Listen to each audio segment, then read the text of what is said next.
Me parece algo difícil de comprender, pero el tema es así. Por eso cuando uno lee el Génesis, por ejemplo, se encuentra con textos bastante complicados de entender, porque en realidad son varios autores, todos entrelazados, y que alguien luego compaginó. Pero con el texto de Melquisedec ocurre lo siguiente: nadie sabe de dónde salió ese texto. Es un texto muy antiguo y del que se desconoce el autor y sus características. Básicamente, el texto nos dice que se apareció a Abraham, este sacerdote, que dice ser el sacerdote eterno, y Abraham le ofrece, le da sus dones, sus ofrendas, su diezmo, porque había tenido que combatir con distintos pueblos, y cuando combatían se quedaban con el botín de la gente que era derrotada. Entonces, de todo ese capital, de todo eso que habían recolectado de la batalla, le entrega el diezmo a este sacerdote. Y el sacerdote ofrece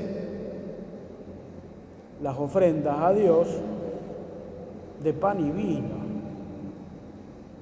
Por eso después va a interpretar el autor de la carta a los Hebreos que de allí viene el sacerdocio que Jesús tiene.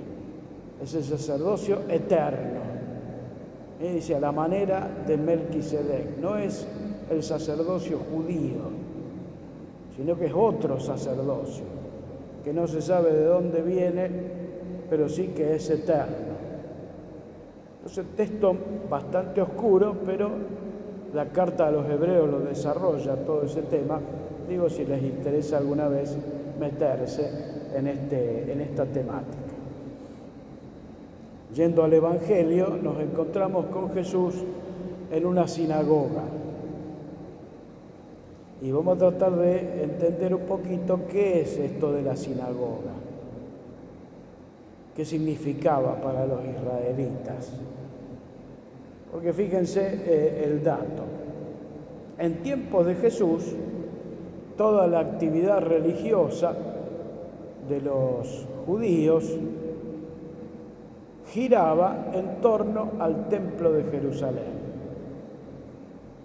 O sea, el templo de Jerusalén era como el centro de toda la actividad religiosa de Israel. Y en el templo estaban los sumos sacerdotes, que en realidad era uno solo, pero como se iban sustituyendo unos a otros, se había hecho como una especie de familia. Por eso dicen los sumos sacerdotes, aunque cada vez había uno.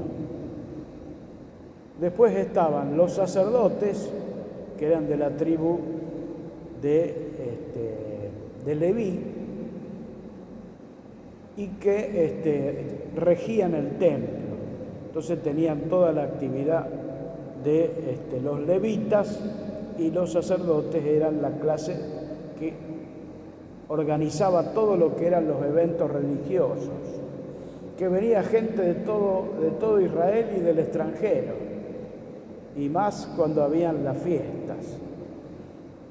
Pero en el interior había en cada lugar lo que llamamos la sinagoga, donde se realizaban actividades semanalmente, como si dijéramos que era como una capilla de cada uno de los lugares.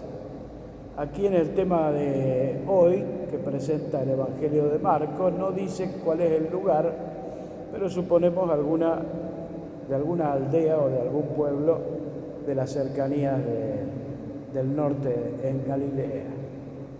Bueno, ¿por qué les hice esta introducción? Porque en tiempos de Jesús, como les decía, estaba el templo, que regía todo. Cuando escriben los evangelios, unos cuantos años después, ya no había más templo. El templo había desaparecido.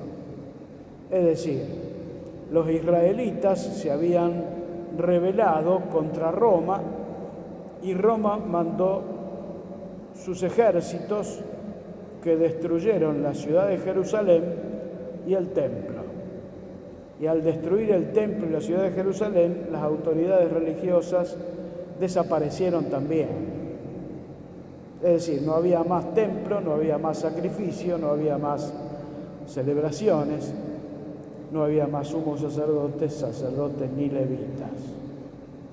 Entonces quedaron solamente, como en la actualidad, las sinagogas. Esto fue un cambio muy fuerte para los israelitas, muy fuerte. ¿Quiénes quedaron a cargo de las sinagogas? Los fariseos.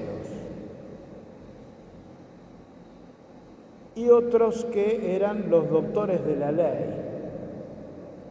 que eran los que de alguna manera preparaban a los fariseos para la tarea de instruir al pueblo de Dios para continuar con la fe del pueblo. Entonces, los fariseos eran especie de catequistas, como si lo dijéramos en términos parecidos a lo que era esta realidad, aunque con un poco más de autoridad dentro de las comunidades, porque eran como los maestros de la ley. O sea, no eran alguien más, sino que eran los que instruían a los niños, los que iban llevando las celebraciones que se hacían en estas sinagogas, que giraban en torno a la palabra de Dios. Es decir, las sinagogas no había sacrificios, no había sacerdotes que hicieran esas celebraciones que conocían ellos, sino que era solamente la palabra.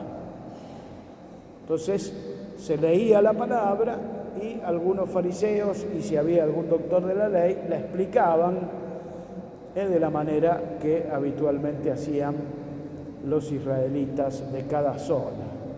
Allí es donde la escena que leímos hoy se desarrolla. ¿Qué pasó?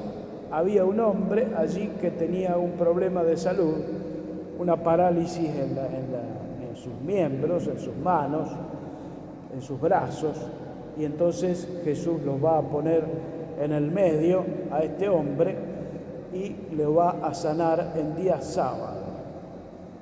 Y ahí es donde murmuran los fariseos. Y dice aquí una cosa curiosa. Los fariseos, dice, se buscaron juntarse con los herodianos. Aparece un grupo que estaba oculto, más bien de todos los evangelios, en muy pocos lugares aparecen. Los herodianos eran partidarios de Herodes, o sea, partidarios de Roma, cuando los fariseos eran todo lo contrario de estos que eran más bien extranjerizantes. En cambio, los fariseos eran más nacionalistas, si se puede hablar así. Entonces se juntan estos que eran enemigos para combatir a Jesús. Así nos dice el texto finalizando, dice: los fariseos salieron y se confabularon con los herodianos para buscar la forma de acabar con él.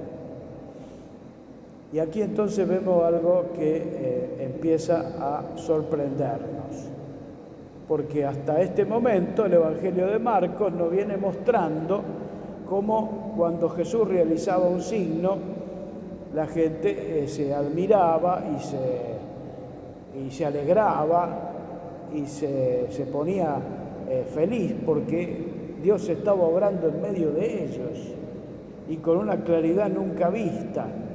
Sin embargo, las autoridades religiosas, y acá sí notemos que habla solamente de los fariseos, porque ya no existía más el templo, entonces los fariseos y los herodianos se confabulan para empezar a trabajar en contra de Jesús. Las autoridades religiosas, que tendrían que ser los primeros que reconocen al Maestro, son los que lo rechazan. Esto es lo extraño, lo sorprendente, lo que sabiendo los israelitas que venía el Mesías, sabiendo toda la preparación que había hecho Juan el Bautista, diciendo de la inminencia de la venida del Mesías de Dios, las autoridades religiosas se empiezan a poner en contra, ya no solo de Juan el Bautista, sino claramente de Jesús. Se empiezan, dice, a confabular para acabar con él. Así que empezamos una etapa donde la hostilidad hacia Jesús va a ser creciente. Cada vez va a ser todo más difícil. Lo vamos a ir siguiendo a través de los evangelios de cada día, cómo se empieza a poner la cosa difícil para Jesús, para sus discípulos y especialmente a través de las autoridades religiosas. Yo quería pedir en esta celebración eucarística por cada uno de nosotros para que sepamos mantener la fe en medio de un mundo que tiene su hostilidad hacia el Evangelio, que no comprende, que no termina de darse cuenta quién es el que se ha acercado a nosotros y cuál es la idea que trae, cuál es la forma que trae, que no tiene nada que ver muchas veces con lo que el mundo entiende. Parece como que el mundo le viene, Jesús le viene al mundo a cuestionar todo, cuando Jesús lo que viene es a tendernos una mano para salvarnos.